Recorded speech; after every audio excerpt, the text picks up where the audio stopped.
नमस्कार। आज हम कश्मीर के मध्यकालीन इतिहास की गहराइयों में उतर रहे हैं। हमारे पास कुछ ऐतिहासिक स्रोत हैं जो उस दौर के राजवंशों और शासकों पर रोशनी डालते हैं। जी। पिछली बार हमने प्राचीन कश्मीर की बात की थी, नाग जनजाति से कारकोट वंश तक। आज हमारा मकसद है मध्यकालीन दौर को समझना। हाँ। मतलब उत्पल वंश से लेकर शाह मीरी वंश तक का जो पूरा सफर है उसे देखेंगे। कैसे सत्ता बदली, कौन शासक अहम रहे और क्या असर पड़ा कश्मीर पर।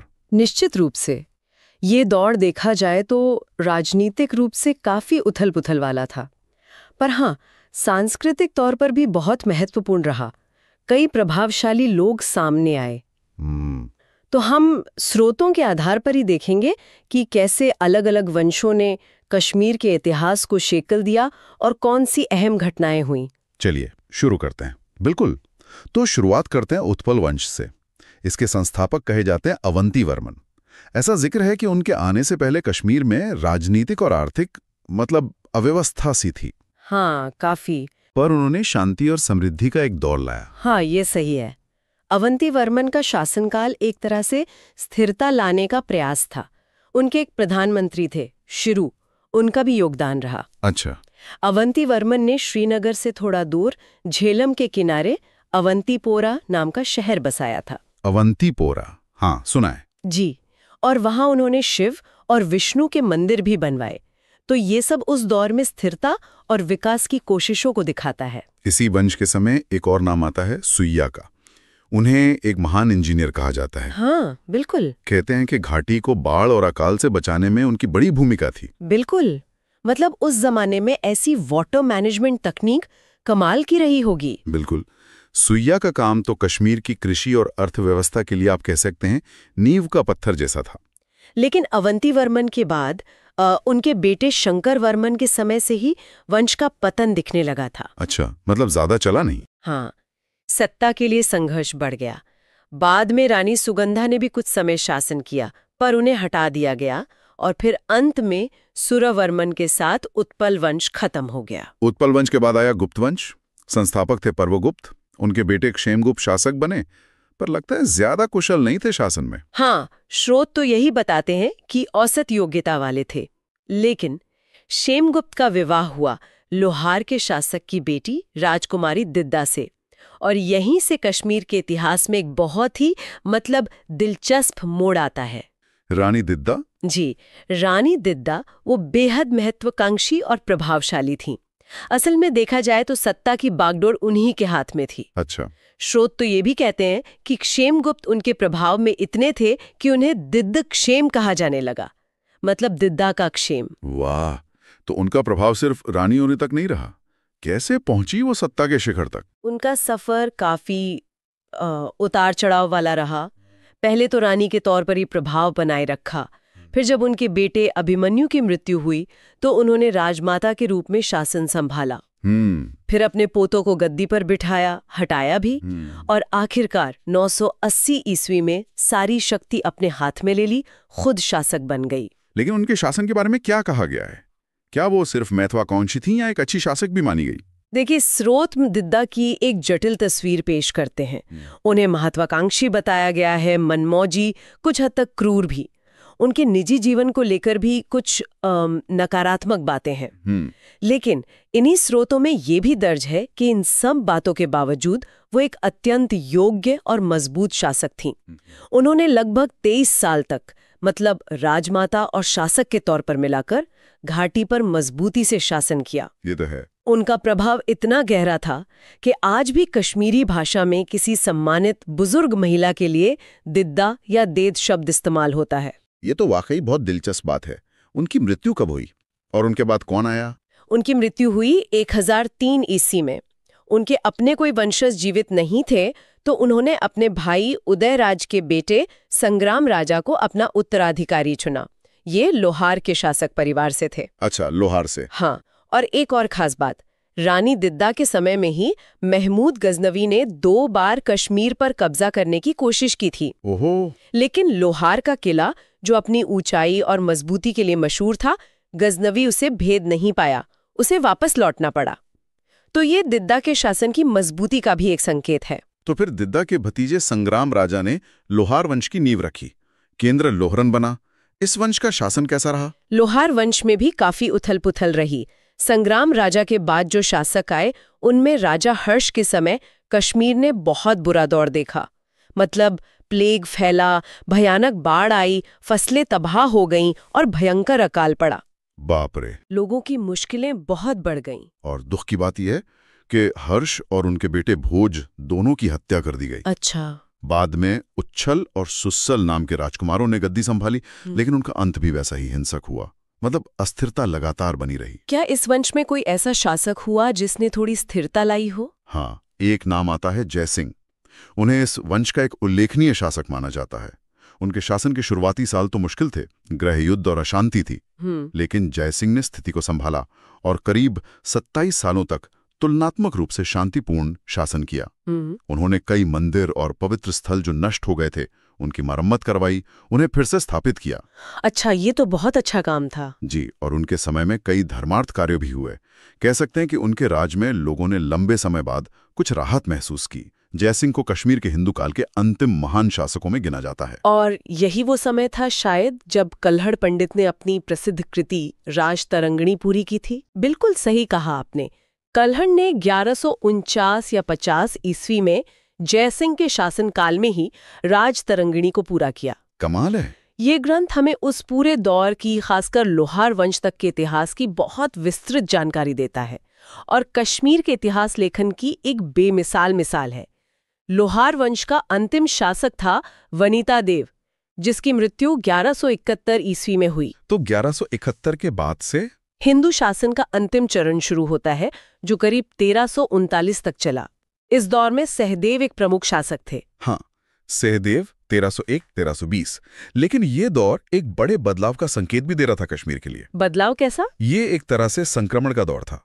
सहदेव के शासनकाल में ही मध्य एशिया से एक तातार या मंगोल सरदार, स्रोत उसे जुल्कादार खान या जलाचू या दुलूचा कहते हैं, उसने कश्मीर पर एक भयानक आक्रमण किया। दुलूचा का आक्रमण, इसका क्या असर पड़ा? असर बहुत ही विनाशकारी था।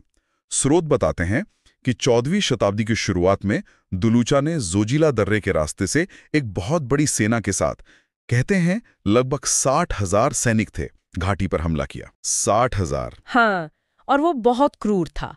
उसने शहरों और गांवों को जला दिया, लूटा और हजारों लोगों का कत्लेआम किया। इस बर्बर हमले ने एक तरह से कश्मीर में तत्कालीन हिंदू शासन की कमर ही तोड़ दी। भारी अराजकता फैल गई। पता है, शामीर, रिंचन और लंकरचक। सही। शामिर स्वात से आए थे, रिंचन लद्दाख के एक बौद्ध राजकुमार थे और लंकरचक गिलगित के पास दर्द क्षेत्र से थे।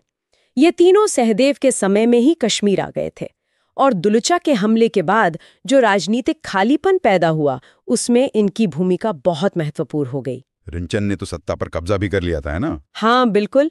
लद्दाख के राजकुमार रिंचन ने इस अराजकता का फायदा उठाया और कश्मीर की सत्ता पर कब्जा कर लिया। राजा बनने के बाद उन्होंने इस्लाम धर्म अपना लिया और अपना नाम रखा सुल्तान सदरुद्दीन। अच्छा। स्रोत उन्हें एक योग्य और दूरदर्शी शासक बताते हैं। उन्होंने ही कश्मीर में पहली मस्जिद बनवाई, जिसे बुढ़ मस्जिद यानी बड़ी मस्जिद कहा जाता है। हालांकि उनका शासनकाल ज्यादा लंबा नहीं रहा। रिंचन के बाद उद्यान देव शासक बने। उन्हें अंतिम हिंदू शासक माना जाता है, पर कहते हैं असली सत्ता तो उनकी रानी कोटा रानी के हाथ में थी। जी हाँ, कोटा रानी उद्यान देव की मुख्य रानी थी। वो एक बहुत ही बहादुर, चतुर और योग्य महिला थी। उन्होंने दुलूचा के आक्रमण के बाद जो राज्य बिखर गया था, उसे संभालने और बचाने की पूरी कोशिश की।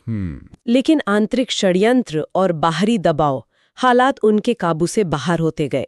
उनकी कहानी कश्मीर के इतिहास में एक दुखद पर वीरता भरी कहानी है। तो फिर कश्मीर में मुस्लिम शासन की व्यवस्थित शुरुआत कैसे हुई? रिंचन का शासन तो छोटा था। हाँ, व्यवस्थित रूप से मुस्लिम शासन की स्थापना का श्रेय जाता है शाह मीर को। वो सहदेव के समय से ही कश्मीर में थे और धीरे धीरे काफी प्रभावशाली हो गए थे। अच्छा, वही शाह मीर। जी। कोटा रानी के शासन के अंत के बाद शाह मीर ने 1339 ईस्वी में सुल्तान शम्स उद्दीन के नाम से गद्दी संभाली और शाह मेरी वंश की नींव रखी। शाह मेरी वंश? हाँ, उन्होंने 1320 ईस्वी में रिंचन के इस्लाम अपनाने की घटना की याद में कश्मीर सना या कश्मीरी युग की शुरुआत भी की। उनके सेनापति वही लंकरचक थे। शाह मेरी वंश तो काफी लंबा चला। इस वंश के सबसे महत्वपूर्ण शासक कौन माने जाते हैं? यूं तो कई शासक हुए, लेकिन दो नाम सबसे ज्यादा उभर कर आते हैं। एक सुल्तान शिहाबुद्दीन और दूसरे सुल्तान जैनुल आबिदीन। सुल्तान शिहाबुद्दीन, उन्हें मध्यकालीन कश्मीर का ललितादित्य भी कहा जाता है। ये उपाधि क्यों? क्या वो वाकई ललितादित्य जितने महान थे? देखिए, ये उपाधि मिली है उनके सैन्य अभियानों और राज्य विस्तार के कारण। शिहाबुद्दीन एक कुशल सेनापति थे, इसमें कोई शक नहीं। उन्होंने कश्मीर की सीमाओं का काफी विस्तार किया। कहाँ तक? स्रोतों के मुताबिक उन्होंने सिंध से लेकर काबुल, गजनी, कंधार, मुल्तान तक के इलाकों पर विजय प्राप्त की। अब ललितादित्य से तुलना थोड़ी अतिशयोक्ति हो सकती है, पर वो यकीनन एक शक्तिशाली शासक थे। और दिलचस्प बात यह है कि सैन्य अभियानों के साथ साथ उन्हें एक योग्य प्रशासक भी बताया गया है। उन्होंने न्याय और दृढ़ता से शासन किया। क्या उनके प्रशासन में कुछ और खास बात थी? हाँ, एक महत्वपूर्ण बात है कि उन्हें एक सहिष्णु शासक माना जाता है। कहा जाता है कि वो अपनी सारी प्रजा, चाहे किसी भी धर्म की हो, सबके साथ उदार व्यवहार करते थे। कोटा भट्ट और उदयश्री जैसे हिंदू उनके महत्वपूर्ण मंत्री थे। अच्छा। उन्होंने शिहाब उद्दीनपुरा नाम का शहर बसाया, जो अब शादीपुर कहलाता है, और कई मस्जिदें और खानकाहें यानी सूफी मठ भी बनवाए। शहाबुद्दीन के बाद का दौर कैसा रहा? उनके बाद सुल्तान कुतुबुद्दीन शासक बने, जिनका असली नाम हिंदल था। उनके समय की सबसे महत्वपूर्ण घटना है ईरान के हमदान से प्रसिद्ध सूफी संत मीर सैयद अली हमदानी का आगमन। ओहो, मीर सैयद अली हमदानी। जी, वो अपने करीब 700 सैयद अनुयायियों के साथ कश्मीर आए। उन्होंने और उनके अनुयायियों ने घाटी के अलग अलग हिस्सों में अपने केंद्र बनाए और इस्लाम के प्रचार प्रसार में बहुत महत्वपूर्ण भूमिका निभाई। इसका कश्मीर के सांस्कृतिक और धार्मिक जीवन पर बहुत गहरा और स्थायी असर पड़ा। इसके बाद सुल्तान सिकंदर का जिक्र आता है। उन्हें कश्मीर का औरंगजेब कहा जाता है। ये उपाधि तो काफी विवादास्पद लगती है। हाँ, सुल्तान सिकंदर एक विवादास्पद शख्सियत है, बिल्कुल। स्रोत उनके बारे में मिली-जुली बातें बताते हैं। एक तरफ कहा जाता है कि उन्होंने कुछ सामाजिक सुधार किए, जैसे हिंदुओं में सती प्रथा को खत्म करने की कोशिश की। अच्छा। हाँ, लेकिन दूसरी तरफ उन पर गैर मुस्लिमों के प्रति काफी असहिष्णु होने और मंदिर तोड़ने के आरोप भी लगते हैं। इसी वजह से उन्हें बुद्सिकिन यानी मूर्ति भंजक और कश्मीर का औरंगजेब जैसी उपाधियां मिली। उनके शासनकाल में प्रसिद्ध खानकाही मोअल्ला मस्जिद का निर्माण हुआ, तो उनके बारे में राय बनाने से पहले स्रोतों के इन अंतर्विरोधों को ध्यान में रखना जरूरी है। और फिर आते हैं शाहमीरी वंश के शिखर पर सुल्तान जैनुल आबिदीन। उन्हें बुद्ध शाह यानी महान सुल्तान और कश्मीर का अकबर भी कहा जाता है।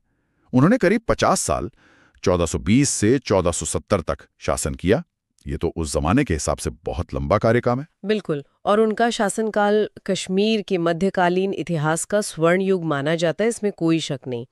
बुद्ध शाह की उपाधि उन्हें जनता ने ही दी थी, उनके कामों की वजह से। अच्छा। उन्होंने ना सिर्फ अपने पुरखों के खोए हुए इलाके जैसे पंजाब, पश्चिमी तिब्बत, लद्दाख, बाल्टिस्तान, कुल्लू वगैरह फिर से जीते, बल्कि वो एक बेहतरीन प्रशासक, कला साहित्य के संरक्षक और सबसे बढ़कर धार्मिक सहिष्णुता की मिसाल बने। उनकी प्रशासनिक और न्याय व्यवस्था कैसी थी? सिर्फ विजय से तो कोई महान सुल्तान नहीं बनता। बिल्कुल सही कहा आपने। उन्होंने प्रशासन में बड़े सुधार किए। सबसे बड़ी बात, योग्यता को महत्व दिया। जाति या धर्म के आधार पर कोई भेदभाव नहीं। जो काबिल था उसे ऊंचे पद पर नियुक्त किया। ये तो बहुत अच्छी बात है। न्याय को लेकर वो बहुत सख्त थे। कहा जाता है कि जुर्म करने पर कोई बच नहीं सकता था, चाहे वो सुल्तान का कितना ही करीबी क्यों ना हो। कई दरबारी जो उनके पसंदीदा थे, उन्हें भी गलती करने पर सजा मिली। उन्होंने कई कानून बनाए और उन्हें तांबे की प्लेटों पर खुदवाकर सार्वजनिक जगहों पर लगवाया, ताकि सबको पता रहे। सुल्तान सिकंदर के दौर के बाद जैनुल आबिदीन का हिंदुओं के प्रति रवैया खासतौर पर महत्वपूर्ण हो जाता है।